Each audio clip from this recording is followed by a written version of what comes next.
All right, we want to now consider the whole question of helping teachers come to an explicitly Catholic philosophy of education. And Brother Owen is an old hand at philosophy, but more even to the point of being in Catholic school administration. So he's got the best of both worlds by which to give us some good guidance this evening. So, brother, they're all yours. Father, thank you very, very much. Can everyone hear me? Yes, brother.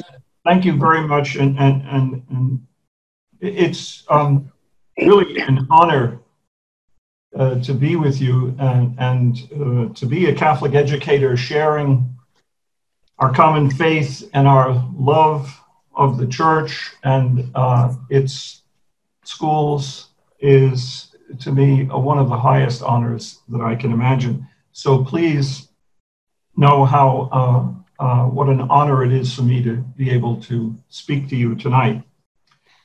I have three things I would like to do in this talk. The first is to make some concise observations on the Catholic sense of faith and reason, very briefly and concisely. And secondly, I would like to offer a very short reprise of the context of my remarks from the 2019 conference, that is on what I call the crisis of Catholic culture in the wake of Vatican II, just briefly on that. And then a more extended reflection on the educational and, if you will, theological and philosophical principles that inform the post-conciliar document from 1977 on the Catholic schools from the post-conciliar documents. So those are the three things I would propose to do, and then we can perhaps have some time for discussion. On the essential elements of faith and reason, the Catholic faith is a gift, a divine gift given first to the apostles, who in turn gave it to others. Thus, it is truly apostolic and Catholic, and we hope one and holy. The faith is a divinely revealed deposit of truths which must first be received and then handed down from one generation to the next. It's crucial to see that two-way stretch. The faith must first be received and then handed down. And those two things are subtle distinctions, but they're very important to see how they inform the Catholic sense of faith and reason. Now, although the Catholic and Apostolic faith is substantially beyond reason, it is not unreasonable to reflect on the meaning of its inexhaustible riches. Beyond reason, but not unreasonable. The Catholic faith is always, as St. Anselm knew so well, always in search of a deeper rational understanding of the truth which is beyond reason. It's always fides quaerens intellectum. So those are the first three elements. And let me say a few more things. A pivotal natural principle which supports the sense of Catholic education is a belief that human beings are essentially rational.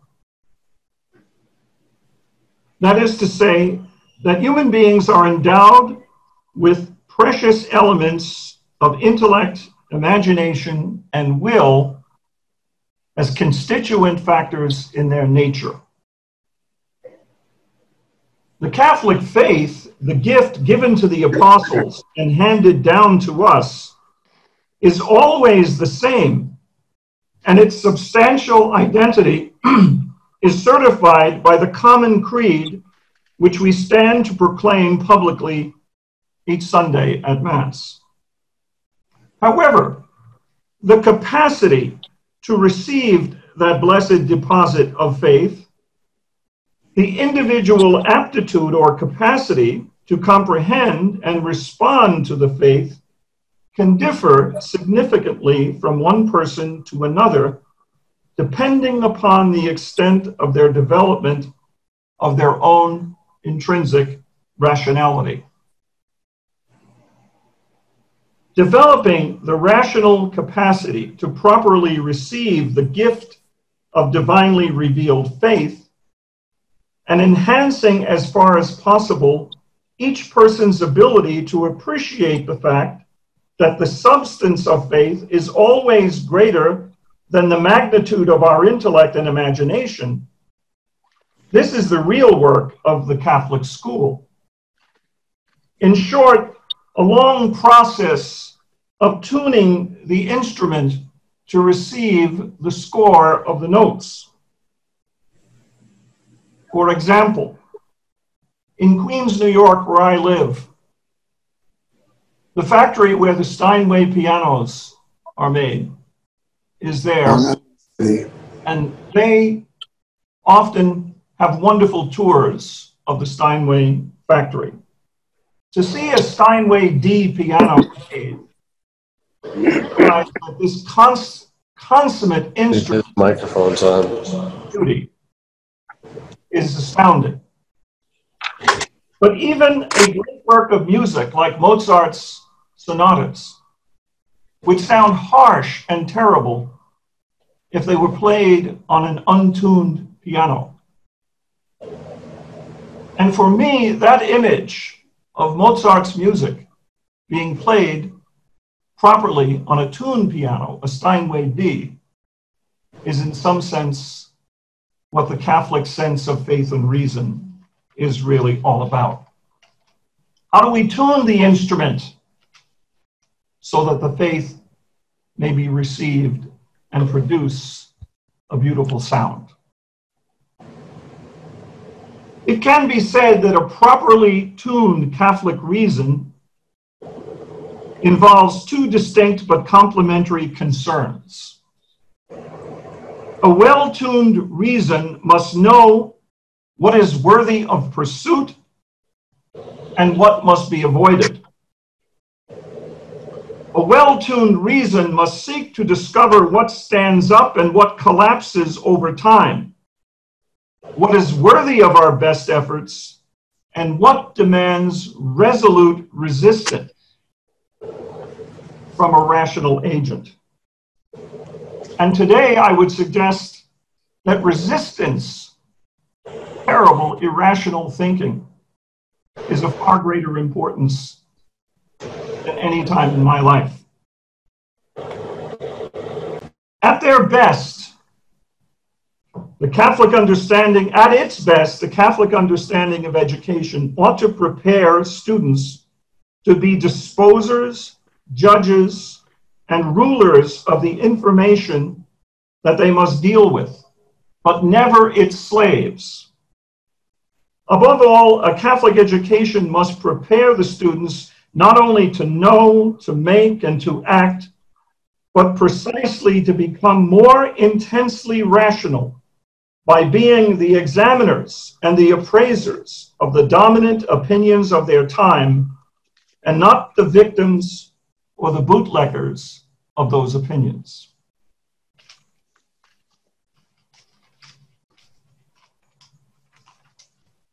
My second point is just a reprise of some of my remarks from last year to give a bit of a context.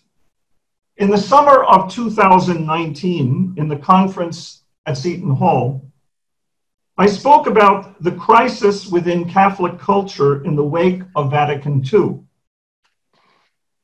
Three critical developments were mentioned: the Land O'Lakes Conference of 1967, the kind of Declaration of Independence of Catholic higher educational institutions from ecclesial control, the statement of dissent by a significant number of Catholic theologians in response to the encyclical Humanae Vitae, and then thirdly, the implementation of the norms for guiding the renewal of Catholic religious life as set forth in the document Perfectae Caritate of 1968. The coming together of those three things, those three elements, created what I called a perfect storm of cultural crisis in the Catholic Church. This perfect storm was compounded and deepened as a crisis when the Roe v. Wade decision of the United States Supreme Court was handed down on January 22nd, 1973, which legalized abortion in all 50 states. In my opinion, the Catholic culture has never fully recovered from that crisis. And I think that crisis in many dimensions is still with us today. And the kind of gravitational power or force that crisis, that complex crisis exerts on Catholic education has made the question of the character and the philosophical status of reason and faith in the Catholic schools an even deeper issue that causes us great concern. So now we come to the summer conference of 2020, and I was hoping at this time to reconsider the documents of Vatican II, particularly the post-conciliar document on Catholic schools. Now we know, for example, that the Declaration of Christian Education, Gravissimum Educationis, on the 28th of October, 1965, was handed down, and it was somewhat of an unusual document. The Vatican II Council, announced by Pope John the 23rd on the 25th of January, 1959, called for the council to begin in 1962. And it's so interesting that the Gravissimum Educationis document, which came in 1965, was a compromise document that came out of 4 sessions of the council.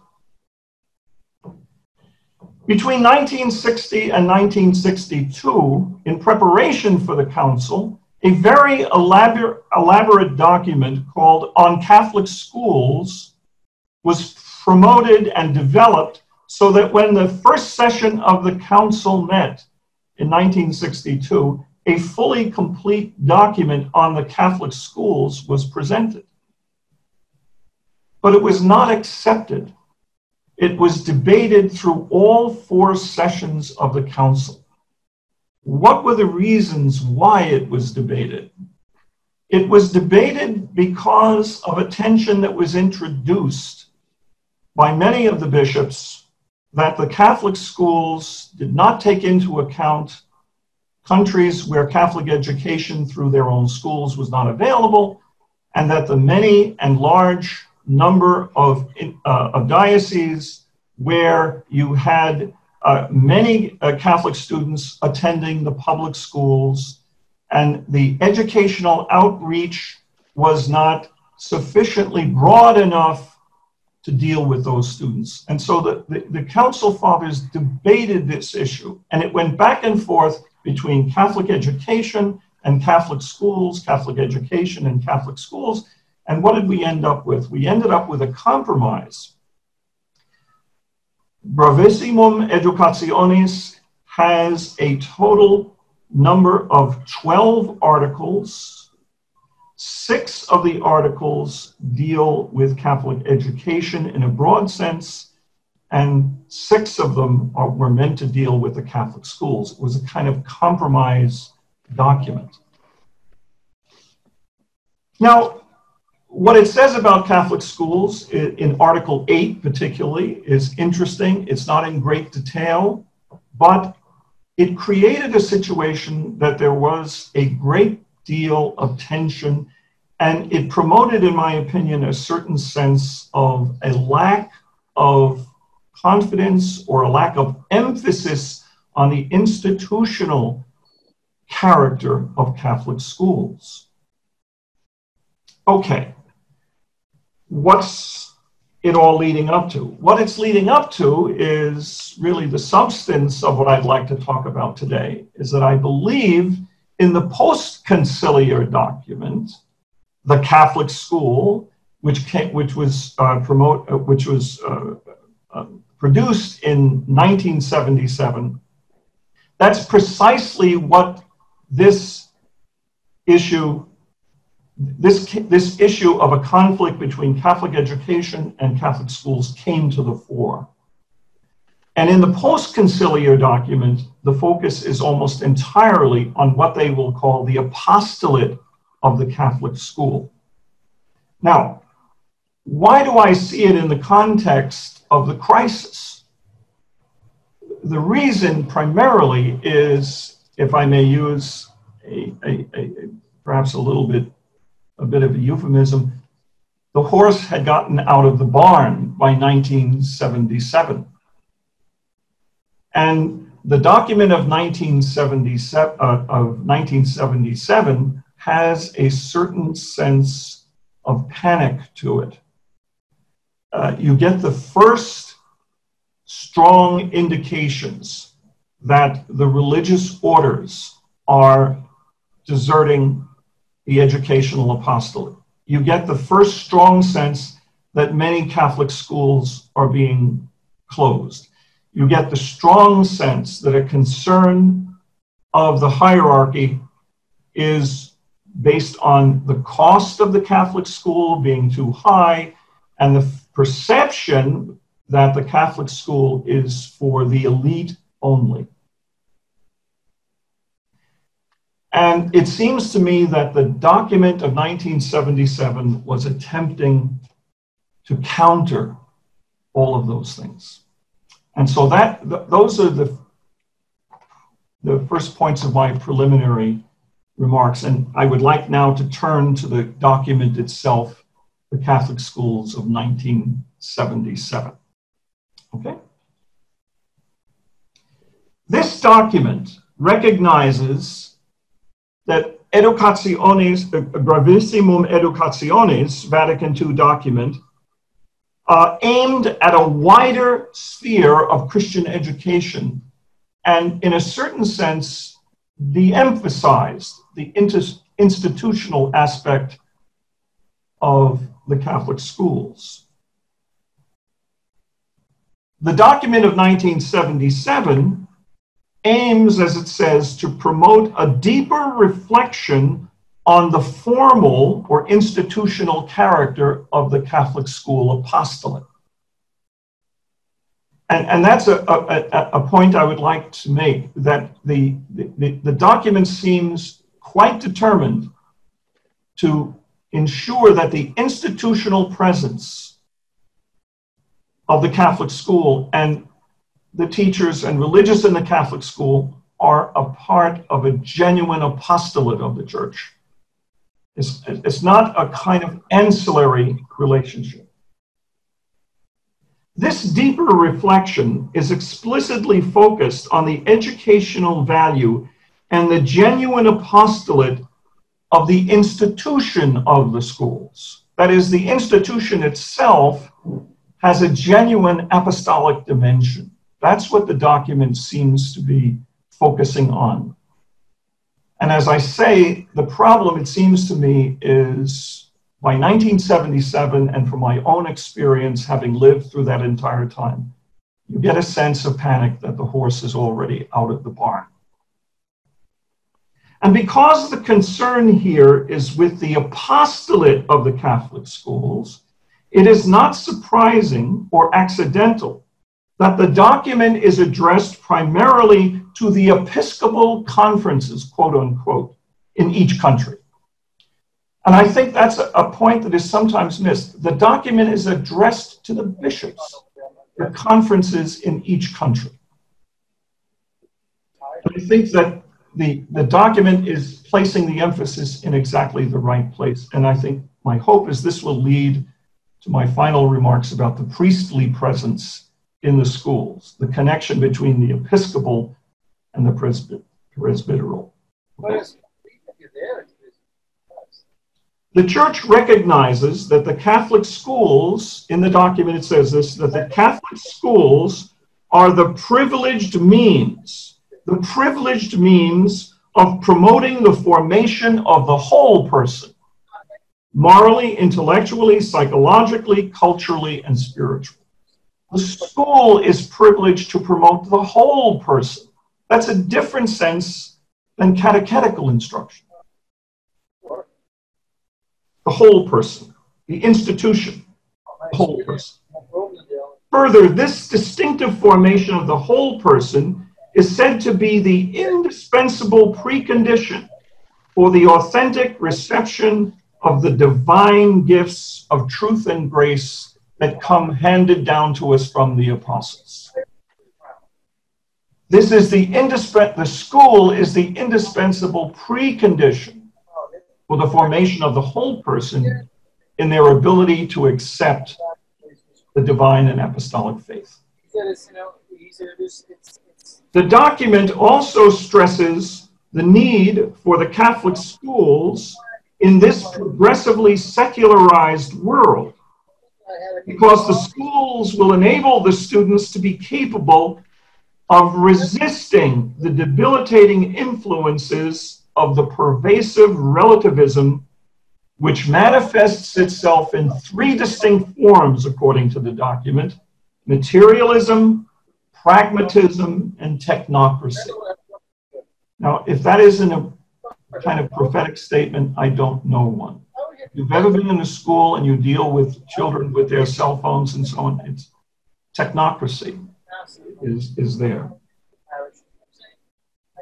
The document maintains that the Church is absolutely convinced that the Catholic schools perform a vital service for the Church herself in today's world, because she participates in the great cultural dialogue through the schools, and that the absence of Catholic schools would be a great loss for civilization and the natural and supernatural destiny of men and women.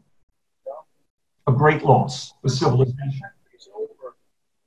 Thus, the specific mission of the Catholic school as an institution is to establish itself as a place of integral formation of Catholic culture. That is to say, the school must become that privileged place in which faith and reason can be embraced through a living encounter with every aspect of the Catholic vision of life, through the liturgy, the sacraments, through the study of sacred scripture, through prayer and devotions, through the study of the lives of the saints, through the doctrinal and moral instruction, and finally through art, music, and all other healthy cultural forms. The Catholic school as an institution is the place for that integral formation. The entire program of educational formation of a Catholic school, both the content of the courses and the methods of instruction, must develop from within the light of this Catholic vision of life. Further, it is this Catholic vision which gives parents and teachers and administrators the authority to educate. The authority to educate embodied in the school is from that vision. It's not simply a kind of, if you will, secular equivalent of an institution or an educational business. One of the most fundamental responsibilities of the Catholic school is to somehow answer the needs of our contemporary society, which is characterized most often by depersonalization and crass consumerism, a materialistic mentality which so easily results from rapid and overwhelming technological developments. The cell phone, the internet, all of them hit us like tsunamis, and we can barely understand them within the context of our Catholic vision of life. The Catholic vision of education, on the other hand, aims at developing free and integral persons, principled agents who are morally responsible and inner-directed, young men and women capable of choosing freely in conformity with a properly formed conscience.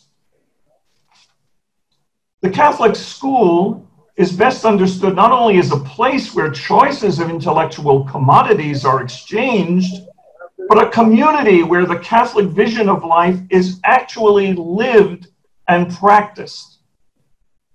Thus, the Catholic school community aims to enrich its Catholic vision with a genuine communal life, wherein its understanding and virtues are communicated through interpersonal and sincere relationships, and an institutional adherence to the vision that should permeate the entire life of the school. This is the world that we're... If we focus for a moment on the Catholic vision of the school, then we immediately realize that it refers to the Christian concept of a life wholly centered on our Lord Jesus Christ.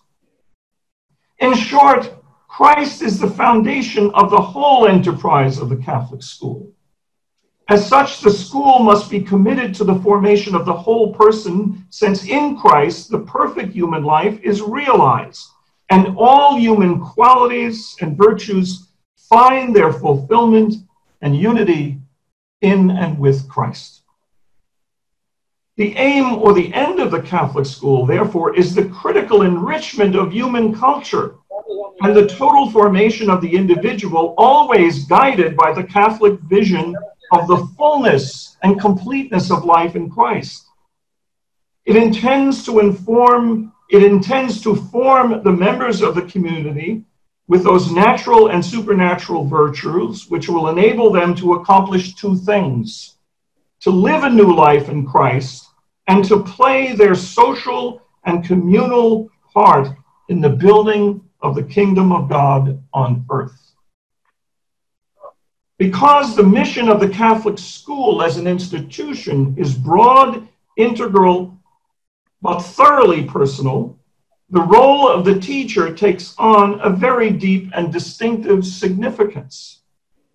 A Catholic school teacher is in an excellent position to guide the students to a deepening of their faith and an enriching and an enlightening their human knowledge with the data of that faith.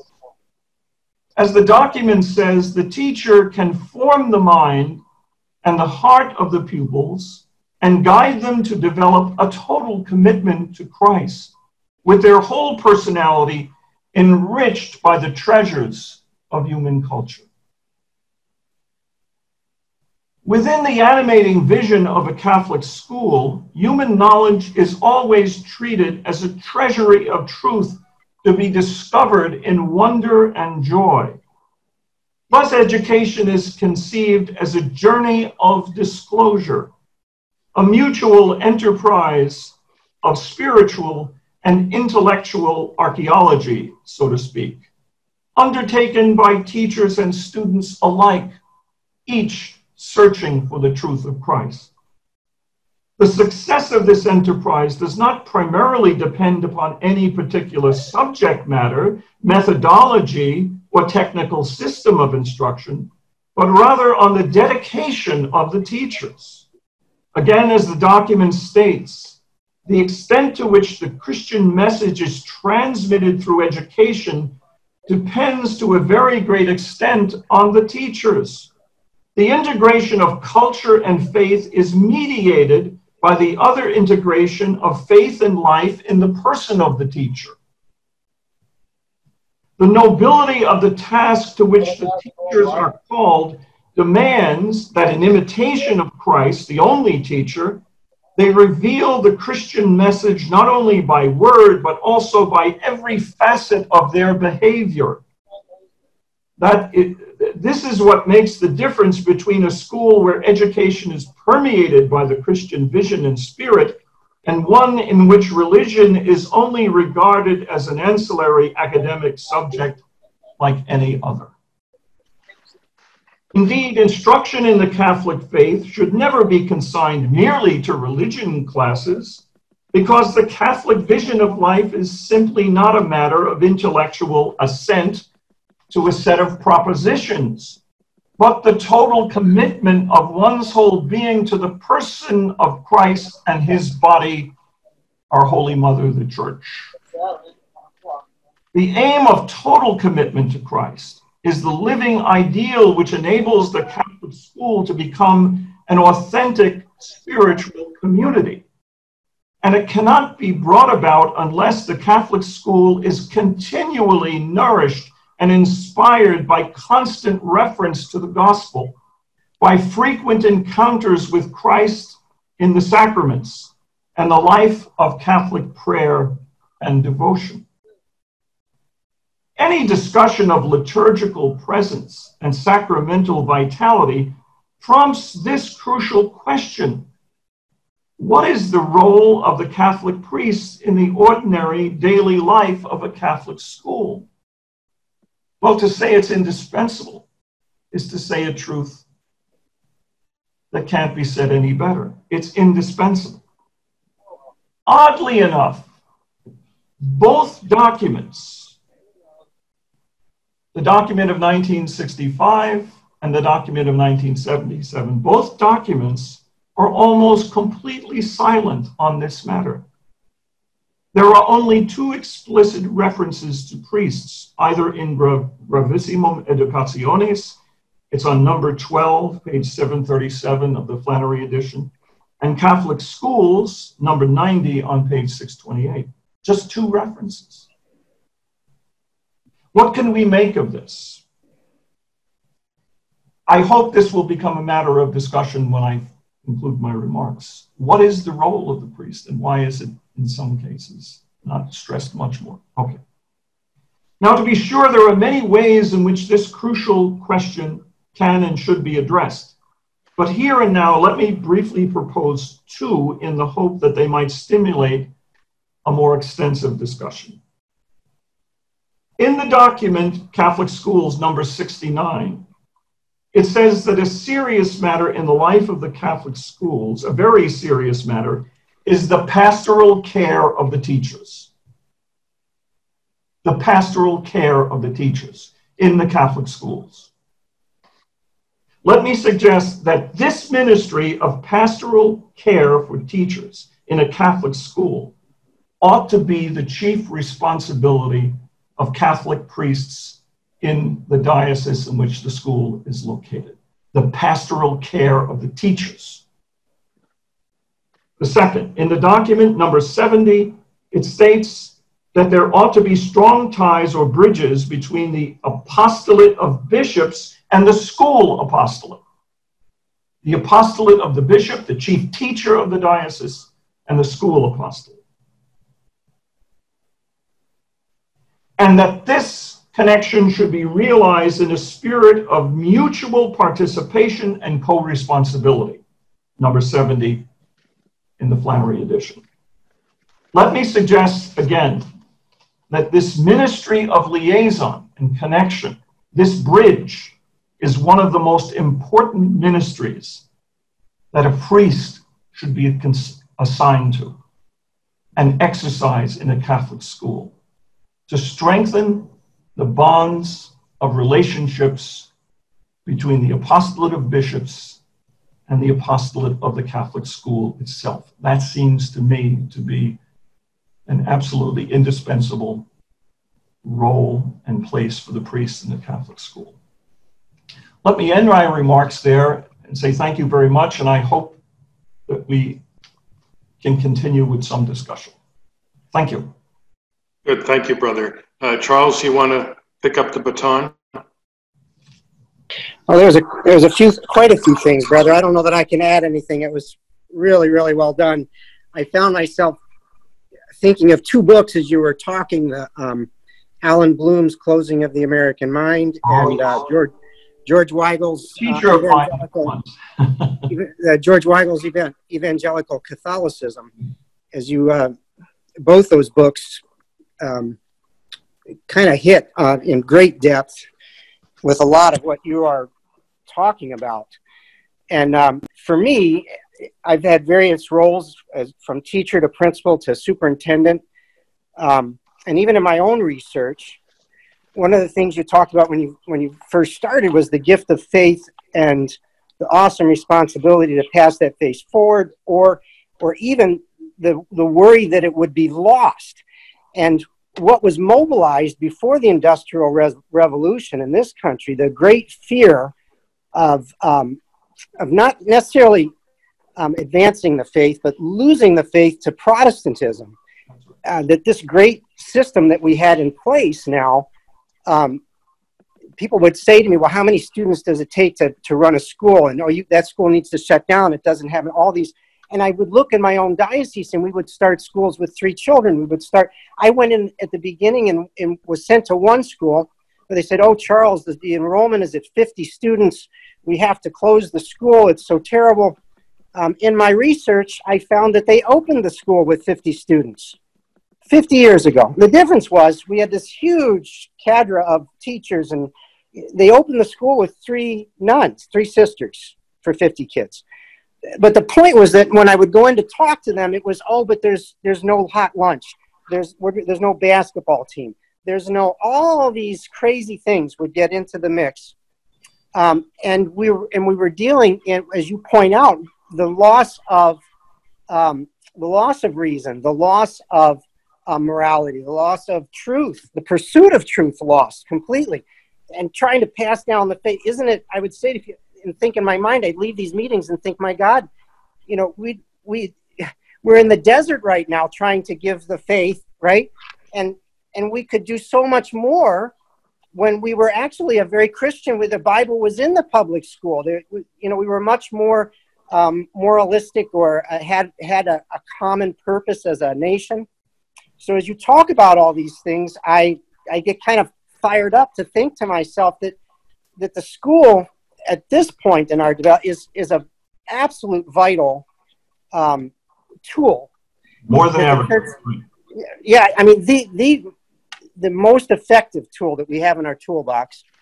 And I listen to you talk, and I listen to other people talk, and yet when I was in my superintendent position, you have a piece here and a piece there and a bishop here, but there wasn't this universal, we need to do this. You know, this is vital for passing the faith down. We're losing the domestic church. You can look at all the different things that we've lost moving forward. So that struck me as you were talking, how urgent things are, and how the writing is very beautiful, but it's so much more difficult to live things out. Right. And then to finish with what you were talking with, two other points, you know, all through the lens of our faith. So every subject through the lens of, it sharpens the images, and it does what the secular world can't do. They can't see with those eyes. They can't see. And so who does that? Well, the teacher does that. Well, when I would look and see, you know, when you had sisters and brothers and priests teaching, they all had a master's degree in theology, religion. You know, they came with steeped in that ability to make those connections almost effortlessly.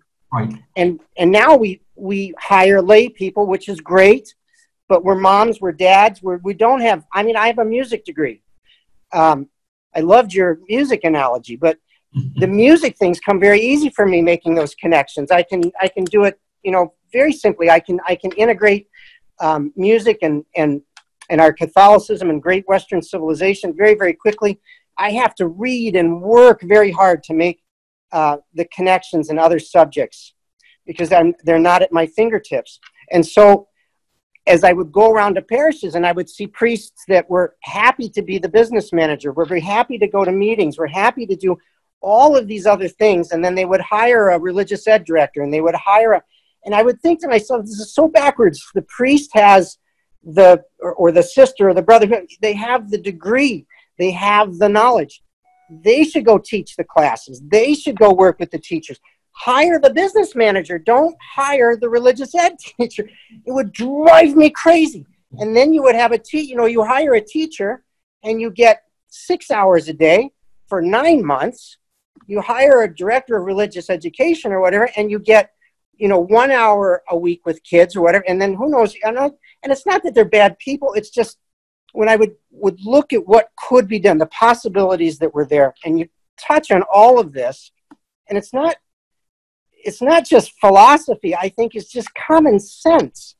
But to move off the right, from all that you said to the common sense piece is very difficult, because you're talking about seminary formation, you're talking about priestly formation, you're talking about all kinds of the charisms that aren't, Mike Buell talked about this earlier in the morning, the charisms that aren't there anymore because of the order. The order would come in, run the school, and have its own charism.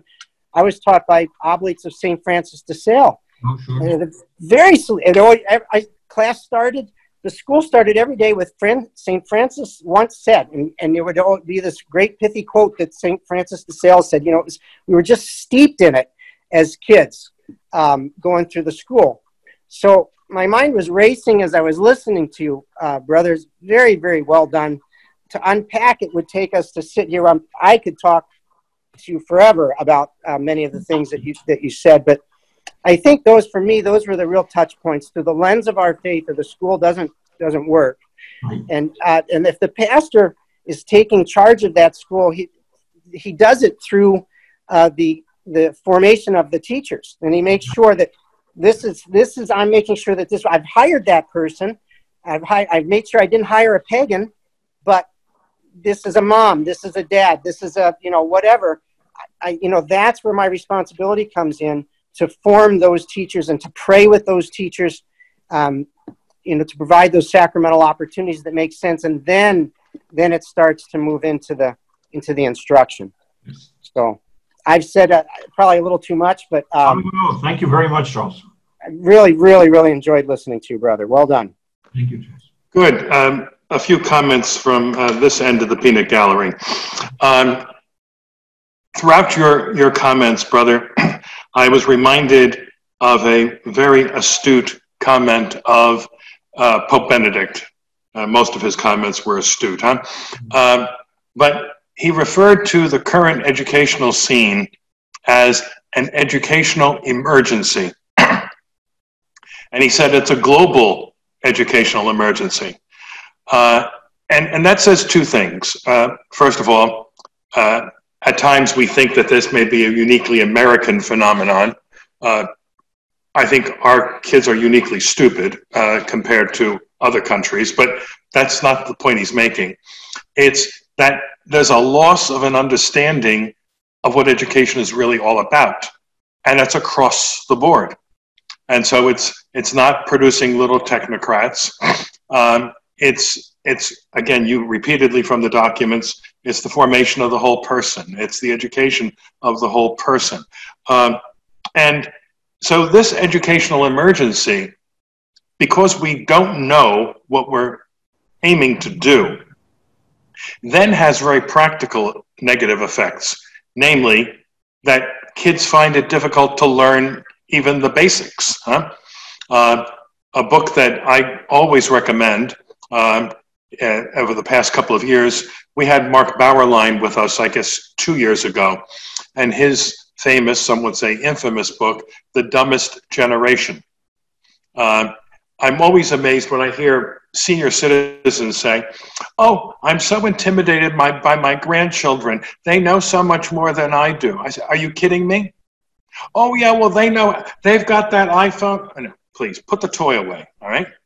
And I'll give you some concrete examples of the dumbest generation. For about 5 years, I did some adjunct teaching at a local community college. And this is suburbia, upper middle class population, where the public high schools probably spend about $25,000 to $35,000 per student. All right.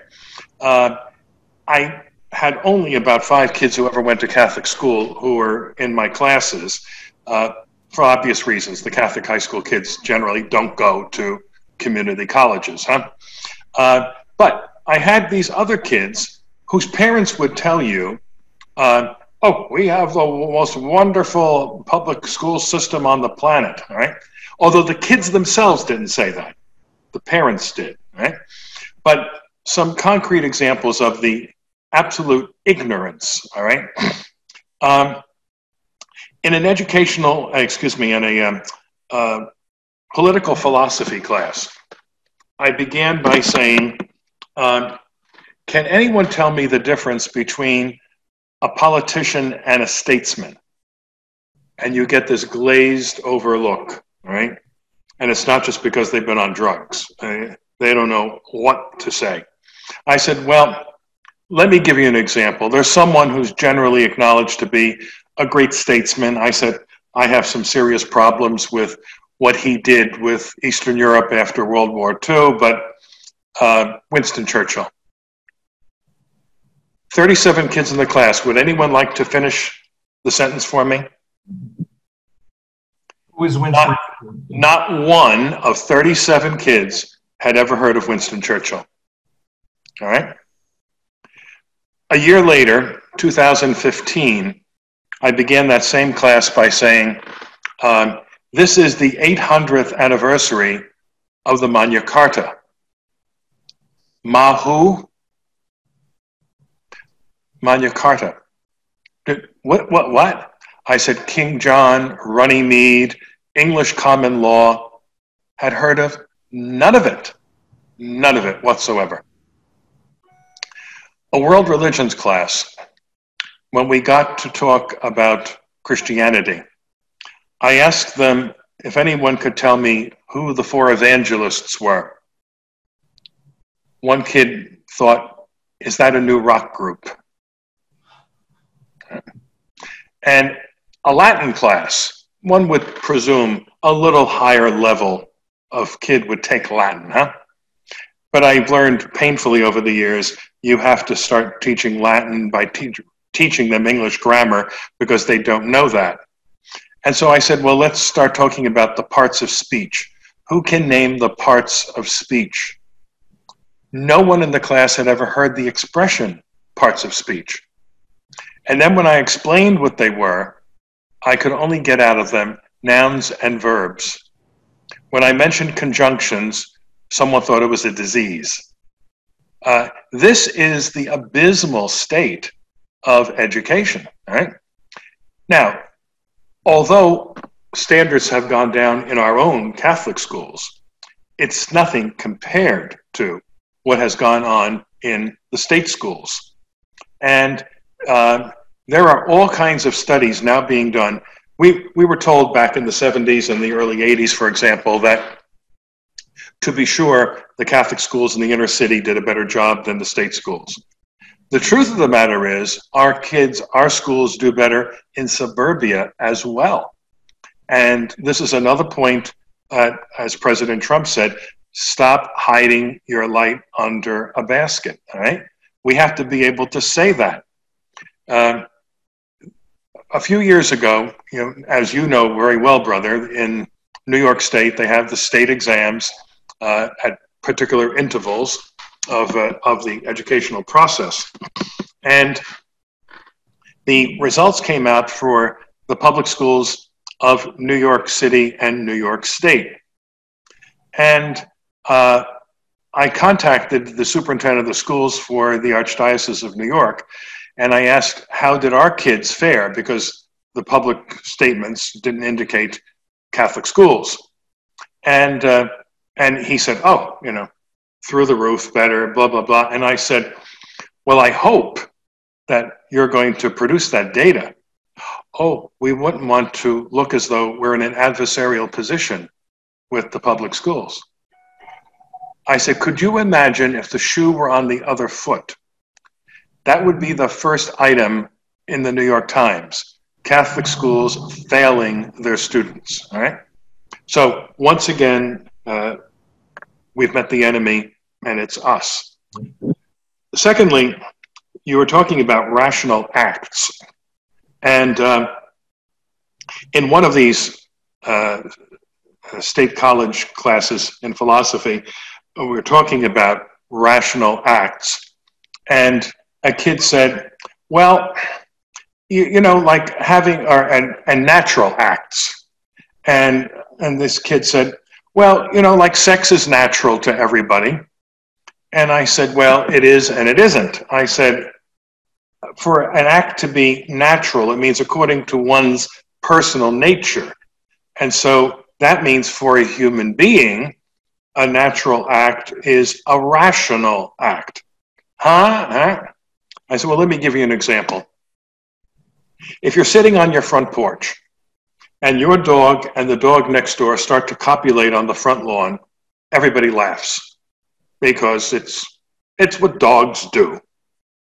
However, if you're sitting on your front lawn and your neighbors across the street, the man and the woman, start copulating on the front lawn, people say, oh my God, what's the matter with those people? Because obviously that's not a rational act for a human being.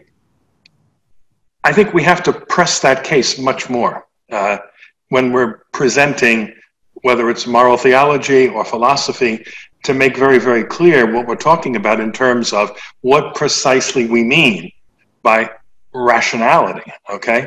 Now, of course, that goes out the window with so much of what people are talking about today. I mean, the normal conversation today is totally irrational, huh?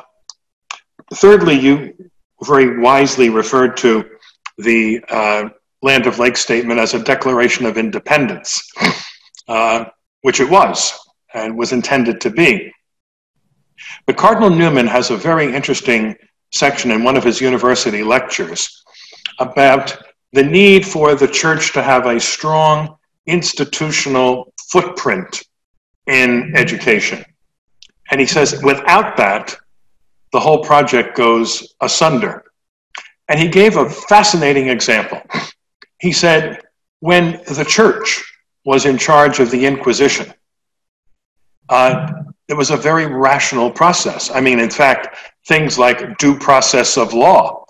Or can you imagine the Inquisition saying, you've been accused, A, you have a right to know who your accuser is, and for the trial, would you please name your 10 worst enemies who are now automatically excluded from testifying against you?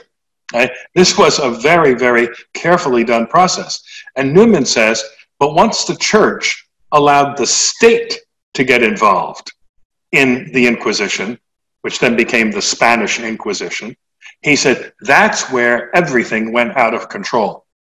And that's something that we need to keep in mind when we talk about the identity of an institution, who's in control of the process, of the philosophy, of the personnel, and so forth. Another point, you spoke about the religion classes being taught. And Charles, I know this is a bugaboo of mine, particularly high schools will very often refer to theology classes. And that change in jargon occurred in the late 60s, early 70s. Prior to that, we talked about religion classes. And I understand what they intended. They wanted to call it theology to make it sound more serious, more elevated. It was a good idea, except that it didn't work. Why? Because someone can take a theology class and get an A and be an atheist. Religion class, on the other hand, is talking about a personal commitment to the person of Jesus Christ and his message. Religio in Latin, religare, means to bind back. It binds the person to another person. And so I always make a point of saying, please, if you've changed it to theology, put it back to religion. If you haven't moved it from religion, keep it at religion. You again talked about the the permeation, if you will, of the curriculum. This goes back to an episode that occurred when Charles and I were visiting Mike Buell's school. We never let the teachers know that anybody was coming for a visit. But we happened to walk in on an advanced biology class, and the teacher was all at 6s and 9s when she saw me and Charles. And she said, I'm sorry, Father, I'm just giving some handouts. And I said, well, go ahead. And what was she giving out? She said, we just finished our study of genetics last week. And now I'm giving the students the document from Congregation for Doctrine of the Faith on human bioethics and human engineering. Donum vitae. What a wonderful thing, huh? See, that's the whole point when we talk about how this all works concurrently. I used to tell my religion teachers, I don't want you to spend too much time talking about abortion in religion class. No. I want that talked about in biology class. So after you finish your section on fetology or genetics, that's the appropriate moment to say, you see, the church says, now our session this afternoon, takes science so seriously that the church says, science tells us this is a human being, and philosophy tells us that a human being has certain rights. Therefore, the church enshrines that in her moral theology. So you'll hear crazy people like Biden and company. I know my church teaches that human life begins at conception. No, the church doesn't teach that. Science teaches that, okay? And again, we have to be very, very clear about that issue. And second from the last point, you make the very clear historical statement that our schools were initially founded to deal with the problem of the anti-Catholicism of mainstream Protestantism. Mainstream Protestantism is dead. It would be even nasty to attack them at this point. There's nothing left to any of them. The Episcopalians, since they started ordaining priestesses, have lost over 75% of their membership. Missouri Synod Lutherans are still something that have some people that have something to offer, but all the mainstream Methodists, Presbyterians, etc., there's nothing there. But what is the focus now that we have to deal with is something far more insidious, much more dangerous, and that's secularism and organized atheism. This is the first time in history that there's ever been a movement toward organized institutional atheism. We can laugh at the ancient Greeks and Romans with their pantheon of 3,000 little gods and all the rest of it. However, say what you want about them, but there was a transcendental horizon. Man was not the measure of everything. Now, they made up their little myths and all the rest of it, that's fine. But they felt themselves answerable to someone besides themselves. That's all gone now. And therefore, what we have to confront, we have to train our young people, to be aware of this problem and to point it out to them repeatedly in a variety of contexts, and to enable them to be, therefore, countercultural. One of the great weaknesses of Catholicism in the United States up to Vatican II was we were never countercultural. We were always trying to blend in with the culture. I remember as a boy always being told, you can be a good Catholic and a good American. You can be a good Catholic and a good American. And even as a kid, I thought, what are they trying to tell us? What's this all about? So all the flag waving and patriotism is a virtue. Of course it is. But there was too much, and it was clear that it was overcompensating. And now it means we have to really make sure that we, as priests and our teachers and our parents and our children, be comfortable with being countercultural. And that's a very, very difficult thing to imbue, but it's got to start from childhood. And we can talk about that later if someone wants to. And then finally, you mentioned about praying with children and faculty, I would like to also make the point of the importance of praying for them. When I was in 3rd grade, I noticed that Sister Vera had a black binder on her desk, loose leaf binder. And I could see from my desk that there were names on it. And I noticed that every day she turned the page. And so one day I went up at recess and I said, "Sister, what's that black binder?" And she smiled and she said, "Oh, well," she said, "you're going to be in that next year." And I said, "Oh?" She said, "This binder contains the name of every child I've ever taught." She was already 60 or 70 years teaching, right? "And I have 30 names on the page, and I go down this page today, and I pray for each of those, that if they're still with us, that they're good Catholics, if they've gone to God, that they've gone to heaven." What a magnificent, beautiful thing, huh? And to know that, yeah, my name was going to be in her little personal prayer book. But how wonderful for children to know that their teachers pray for them. Huh? So, Sister Elizabeth, you look like you're chafing at the bit. You don't want to talk? I can't believe it. All right. You see, fathers, when I grew up with nuns and have worked with them my whole life, so I know how to relate to. It's an acquired taste. All right. Anybody else have any comments about Brother Owen's magisterial presentation? He puts on the look. Okay. Well, once again, we're on time. So it's 7:20. Let's take a 10-minute break, and then we'll come back and we're going to talk about school choice initiatives. Okay?